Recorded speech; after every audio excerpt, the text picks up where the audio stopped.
My guest today is Shannon Weigel. And now Shannon runs a program called Teach2Learn out of Rochester, New York. And today we're going to be talking to Shannon about her program, and she's going to tell us a little bit more what it's like to learn at Teach2Learn. So welcome, Shannon. Thank you. If you want to start off just by telling us maybe how do you describe your program? It's a very hands-on and engaging program. We offer multiple programs actually for diverse learners. What was kind of the impetus for creating the program? Was it something from your background as a homeschooling mom? I know you did that for years before. So it all started back when our oldest is 37. Our next son is 35, and he was the one we started homeschooling when he was in 4th grade.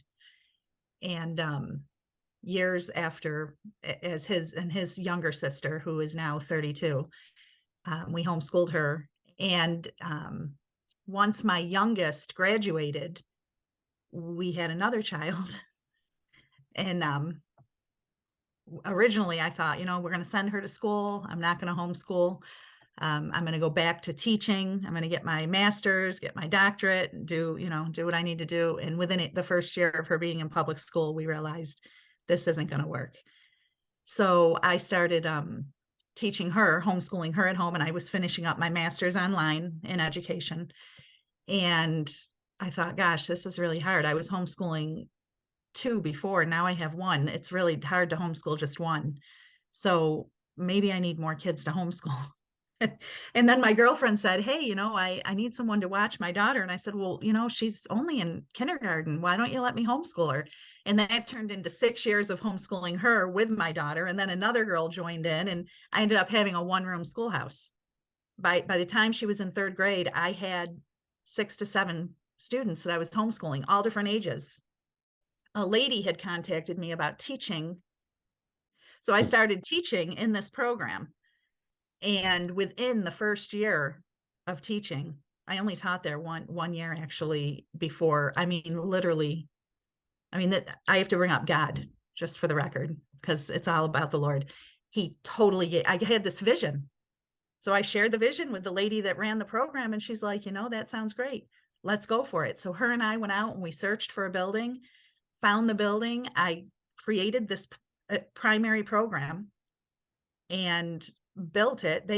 Literally when we started this program, I think they had maybe 2 classes of primary kids. We had 150 by the second year of us running this program. Yeah, I find I've talked to a number of educational entrepreneurs, and a lot of them started out of their home. They were like, it was just a small group of us, and people kept on saying, hey, can we join? And how many families are currently part of the Teach2Learn community? So we have, I want to say just under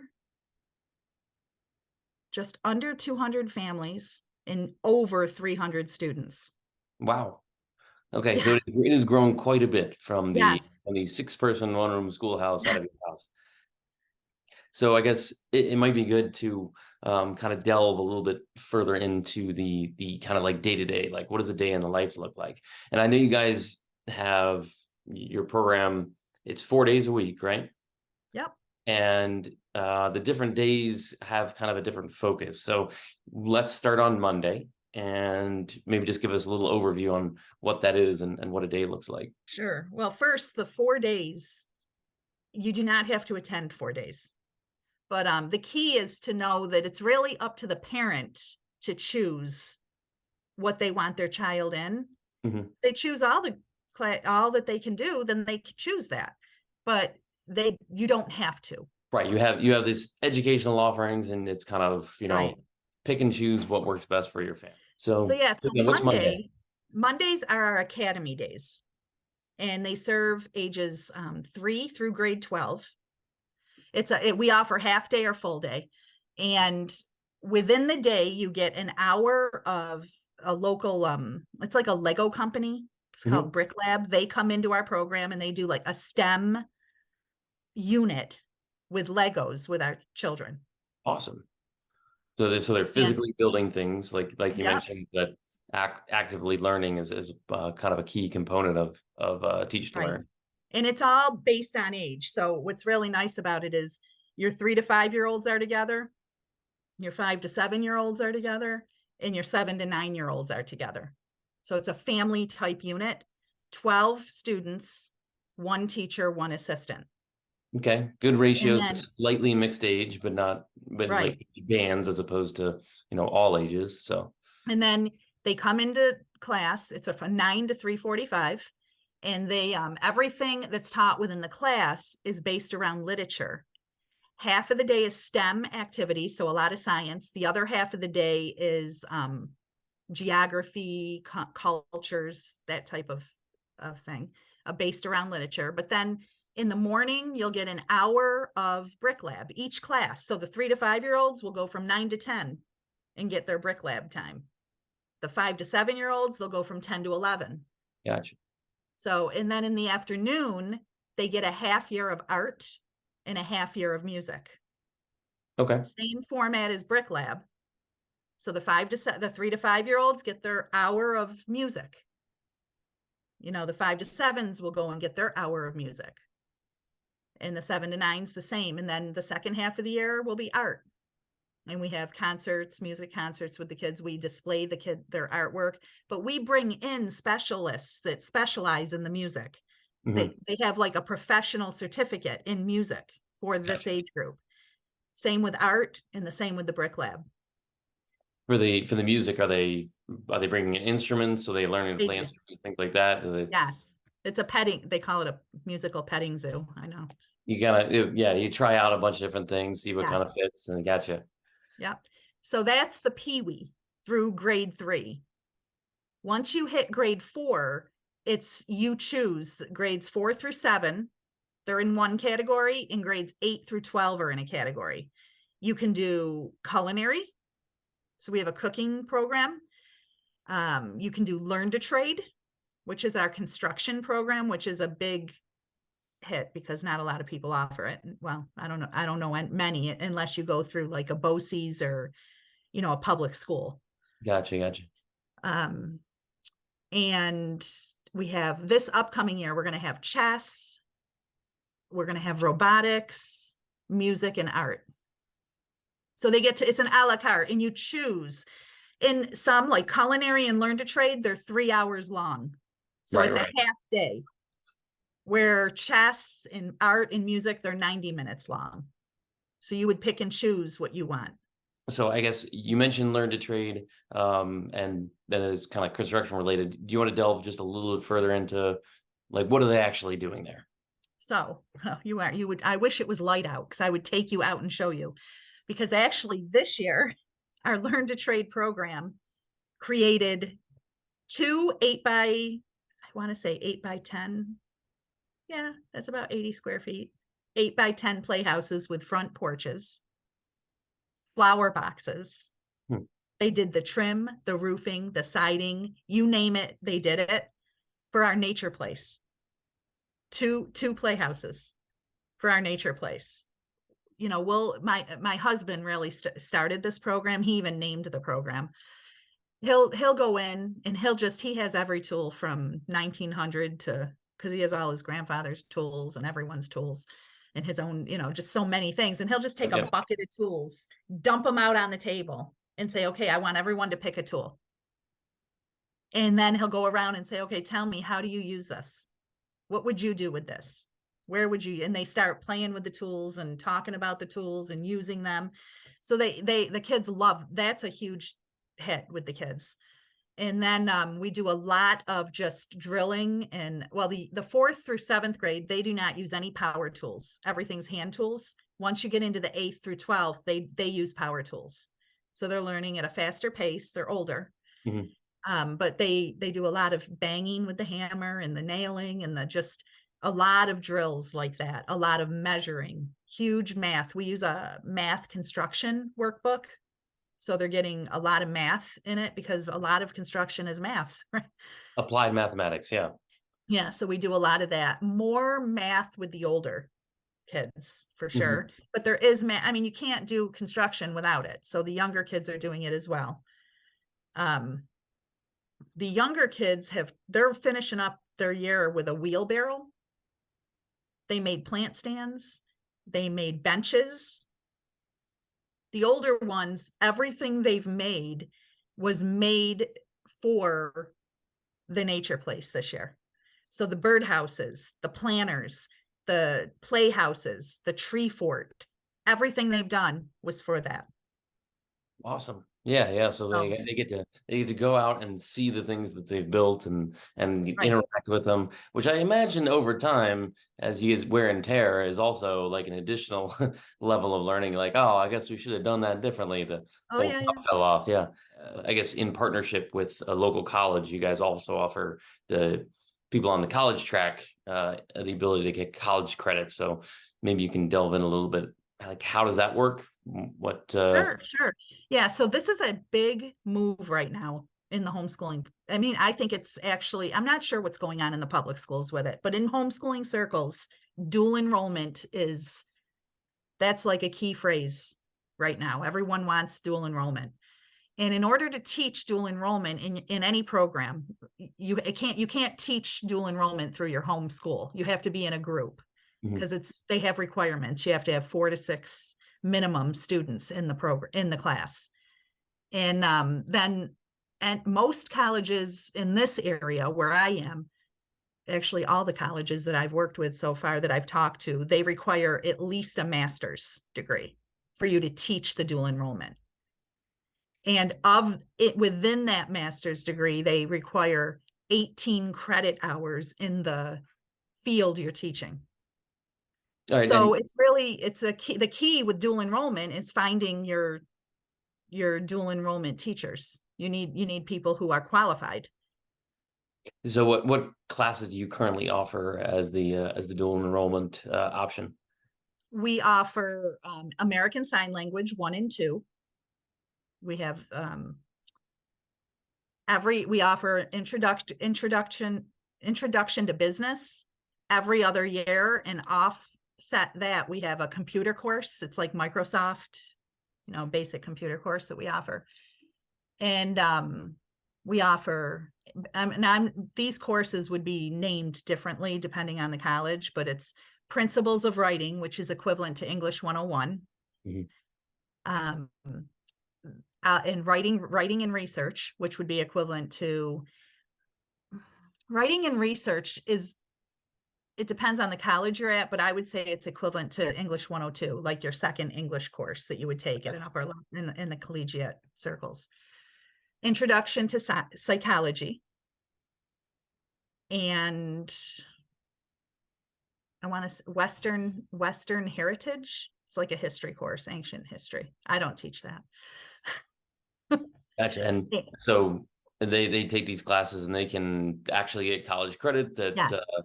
That is, I guess, are there certain colleges that recognize? Is that, I don't know how that process works at all. Yeah. So well, and we're also offering, I believe it's going to be statistics. We're in the process of choosing our math, but I want to say it's going to end up being elementary statistics. All of the courses we offer right now are offered through a 4-year university. What we can offer through a university, we're going to offer. If we can't get approved through a university for that, and we really want to offer it, we'll go to the community college. So yeah, I guess if you can give us an overview and then a little bit more of the day in the life of a Tuesday. What does that look like? Okay, well, Tuesday's our most popular program. This year we have 155 students. Wow. Ages 3 through grade 6. I'm not sure we can apply you as a micro school anymore. You're hitting these numbers. It's amazing. It's I guess I get it because I'm known in the community for that program. I'm known. I created that program for another co-op in the area, and people knew me. That's what they knew me for, and really, that's what my master's was in: elementary ed grades, pre-K through grade 6, and yeah, that's just where I was for a lot of years. So it makes sense that would be our largest group. That day is It's from 9 to 3:45. And I explain or describe that day as our most traditional school-like day. But it's different when it's not like, it's still not what a public school is. You're not sitting and just listening. It's not direct style. We're not big on direct style teaching. It's much more engaging and hands-on. The kids are active, but it's not child-led like our Mondays might be. It's definitely focused on the child and the whole child, but it's not child-led. It's the teacher has a schedule and we're following along with that schedule. There's curriculum involved, and all the core subjects are being met that day. So the way the Tuesday works is it's broken into half-day segments, but there isn't a half-day option. You cannot come for half the day. You need to be there the whole day, or you just don't attend. Half of the day, the students, and this is for grades 1 and up. I'll talk about the younger ones in a couple minutes, but for grades 1 and up, we have the pioneers, grades 1 and 2, the sailors, grades 2 and 3, the voyagers, grades 3 and 4, the explorers are grades 4 and 5, and the discoverers are grades 5 and 6. And within each of those groups, there's 2 classes. So our pioneers has a class of 12 to 13 first and second graders with 1 teacher and 1 assistant. And they might have science, math, and art in the morning with that teacher and assistant for the whole morning, the whole block. Then there's another group of pioneers that are grades 1 and 2 of 12 or 13 students with a different teacher and assistant having science, math, and art. And then they swap half day. So there's 24 to 26 first, second graders. The only time they are all together is during gym class. You said it does all the core classes throughout the day. What are the core classes in the state of New York? What are those defined as? Depending on your schedule, you'll get a half day of English, history, and geography. And within that English, you'll get spelling. We give out spelling words weekly, and we do a spelling bee. But anyways, yeah, so we offer the spelling. We encourage parents in our program to have a reading program outside of our program. Mm-hmm. They should be in some type of reading program. And then the other half of the day would be math, science, and art. Math is 100% enrichment. We cannot teach math in 1 day a week. They need to be in a math curriculum, and we expect that parents are in a math curriculum. Very cool. Okay. So you're covering all the core classes, and then, and you said it's, pre-K to 6 on Tuesday, right? Yep. And so our pre-K through grade K1. So we have a pre-K 3, a preschool 3, pre-K 4, a kindergarten, and a K1. Okay. And those 4 classes are 12. We do not go above 12 students. Mm-hmm. 1 class of 12, 1 teacher, 1 assistant. And they are thematic based. What makes them different from Monday is there's just a little bit more of your, I don't want to say that it is a little bit more of your ABCs and 1, 2, 3s, more of a focus on those types of things, but mm-hmm. at that age level. Right. You'll have your circle time.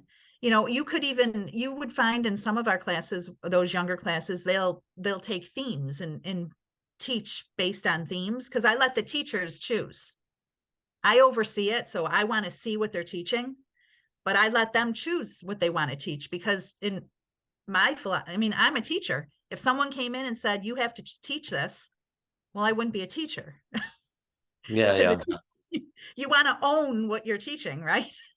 Yeah, a little bit of autonomy there, a little bit of trust in the. Yeah, and so I want my teachers to own it. So I'm very encouraging, like, look, we set templates for people. We'll put skeletons together for them. Like, here, this is what has worked in the past. This is how we do it. Now you fit in all the things you want to do. Mm-hmm. And the only thing I tell my teachers is, look, you have to communicate with parents. You have to communicate on a regular basis. So you need to tell me how you're going to communicate. and I need to know you're going to do it weekly. If a parent hasn't heard from you in 3 weeks, there's a problem. Yeah. Yeah. So every week they have to give them an update, like, hey, we did this week. It was great. Next week, don't forget your notebooks, or don't forget to wear rain boots, or whatever they're doing. Every 8 weeks, we do quarterly reports. Oh, wow. So every 8 weeks, the parents are aware. On the quarterly reports, it'll tell you your attendance, because we do not keep attendance. After the 8-week quarter, we throw our attendance out. So it's on your quarterly report that you had, and it'll say, if it says 6 out of 8, that means you were there 6 out of 8 days. Mm-hmm. Right. And then it says the different topics you covered, the books you may have read, and behave. We talk at this level, at this age group, we talk about behavior a lot, leadership skills, character, kindness. We don't give any grades in the primary program. Okay, so then that covers kind of Tuesday for the primaries, and then Wednesday, is that all of the secondary? We have grades 7 through 12, a lot of dual enrollment, but we also have we have 7th through 10th grade, or 7th through 9th can't do dual enrollment. So we have English courses, math, science, history, music. We have music theory with choir, and music theory with guitar. So we've got Mondays, the academy day, a little bit more child-led, and around those skills and trades in the afternoon for the older kids too. And then Tuesday and Wednesdays more, you said, closer to traditional academic programs. So what does Thursday entail? One of the things that I love is when people come to me that have experience or knowledge, and they have a vision. Yeah. So this year, this lady was brought to me to work in our program. Come to find out, she's a 42-year veteran from a local school, left the school district in 2016. Now around here, I'm maybe it's the same where you are. The nature schools and the forest schools, they're like this huge thing right now. Everyone's doing nature schools and forest schools. And I know, quite honestly, I'm like, okay, they're outdoors. I'm thinking, okay, they're outdoors. You could take walks in the woods. I really don't know a lot about this. Then this lady comes to me, and we started talking, and she said, well, she shared about her outdoor school experience. And I'm like, I like that idea, but I need to find out for myself what the differences are between these, because if we're going to create this in our program, I want to know what's going to set us apart from everyone else. Which is fantastic. So what sets your outdoor school apart? The outdoor classroom. We have an actual outdoor classroom. So we have 40 acres of land to walk. We can hike. We have a creek. Well, forest schools have that. Nature programs have that. But we have an actual outdoor classroom. We have a 200-year-old cottonwood that we took down just because my husband and I got sick of cleaning it. Little did I know, though, this tree would be a climbing apparatus to help kids assess their own risk-taking ability. Right? We're going to have tree forts and playhouses. We're going to have a museum. They can collect artifacts in the wilderness and bring these artifacts into their museum and hang them on the shelves. We'll have a mud kitchen. We're going to have a whole art center. This is the outdoor classroom. So yeah, so that it's pretty exciting. The nature place, we're only offering it one day. We have 2, I'm co-teaching with this other lady. So we'll have the 2 teachers, and we have an assistant.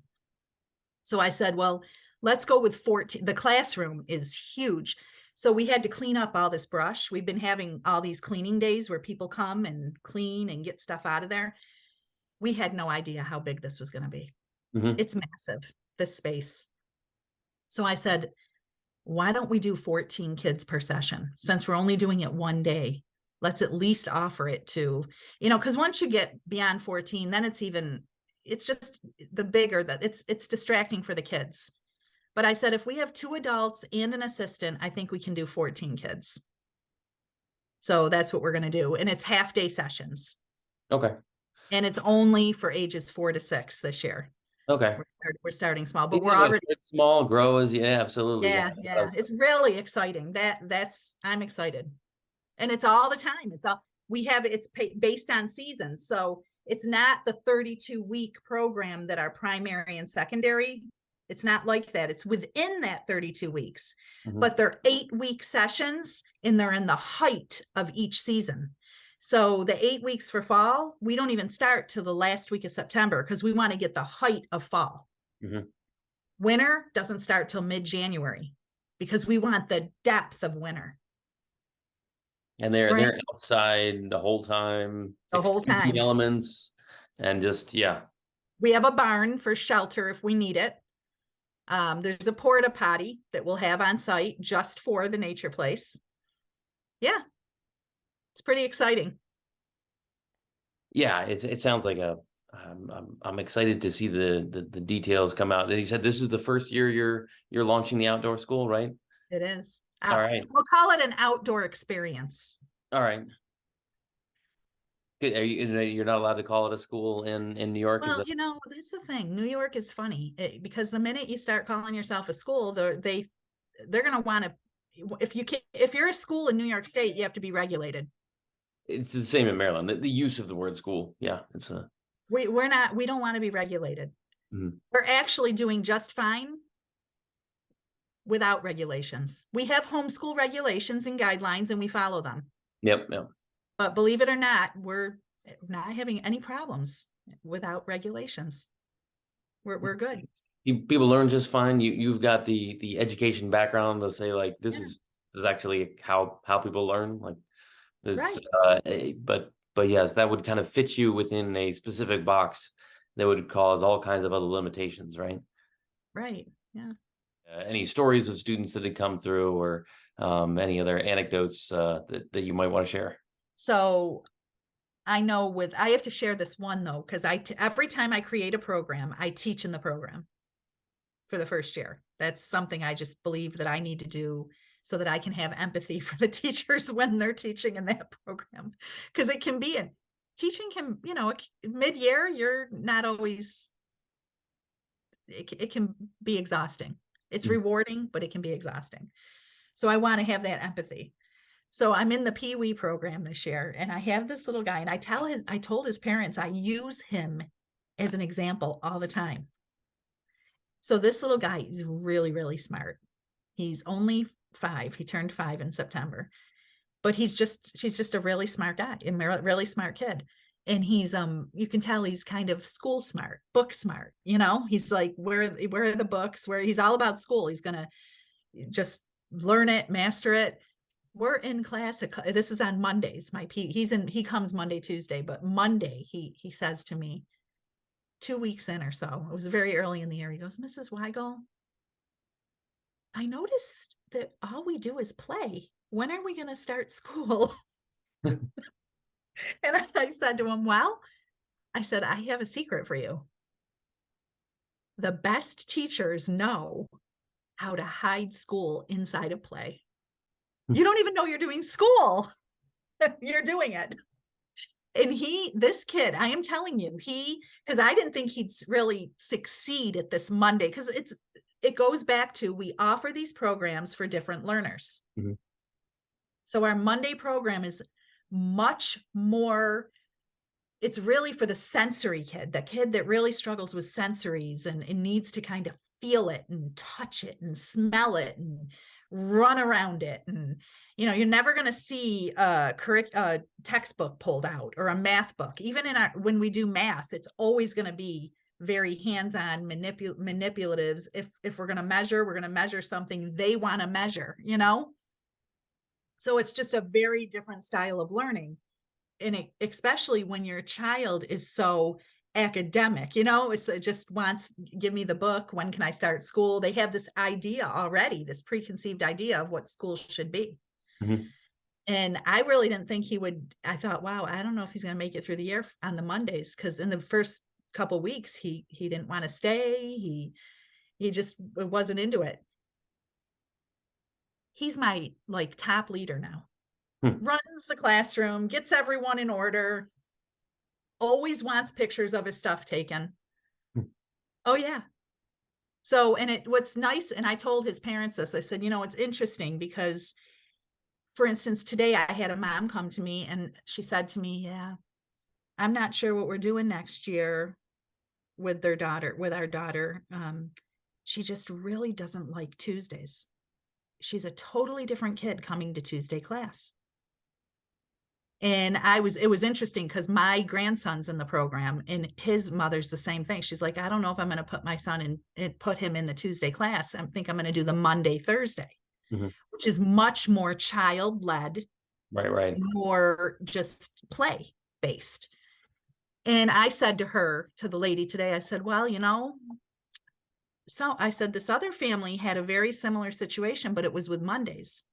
And they decided that they were going to keep their son in that uncomfortable place and let him learn and grow through that rather than saying, oh, that's just not their style. Because they're so young at this Yeah, age yeah. to really know, right? So, and I told her, I said, she said, well, we'll have to talk. And I said, sure, we can talk. And I'm not going to encourage you or discourage you either way, but you need to think that when you shut that learning style off, what now? Because all of life isn't going to be, you're going to always have variety in your learning and in teaching styles and different people and I think at 4, 5, 6, you're young enough where it's like, well, if you want to take a year and do something different, do it. But eventually there comes that time, that point when you're going to have to learn something in a way you don't want to learn it. Right. And also I think they probably focus on building up different skills as well around, and sitting down and doing the academic work, is kind of that knowledge base. You're learning a whole lot, but then you have the applied version, the application of those things, and then you also have what you're doing around leadership and independence and things. And so those can be taught in different ways too. So kind of pairing those up seems like it makes a lot of sense to me as well. The biggest area that I see the growth is in their fulfillment. They never want to leave. The kids Yeah, never want to leave. yeah, that speaks volumes. If you can make learning enjoyable, Yeah. I think you've hit something that a lot of people aim for. Yeah. So It's so funny. I got to tell you, back, I don't know how old I was. My 32-year-old was 2. So 30 years ago, she might have been 3, 29 years ago. When I was just a kid, we had our 3 kids. We were kids raising kids. My husband and I met very young. And we had our first house, and we both agreed that I wasn't going to go out to work. One of us had to stay home. So I said, well, I'll stay home. That's no big deal, but I am not one who can just stay home. So I started a business and I opened a daycare and I called it Shannon's Play School, where playing is our business. And of course I hired staff and I got regulated. I had because everything I do is either you go big or go home type of mentality. But it's so funny to me. I think back 29 years ago, it was all about everything I did within the daycare program was all about play for the kids. You want that their experiences to be something they'll never forget. Right? absolutely. So, and that will help them to want to move on. I had a student come out of our math class a couple weeks ago, and I'm like, wow, what's going on with you? He's 10th grade. Said, you look so bright. You're so bright. You're coming out of Algebra 1. What's going on?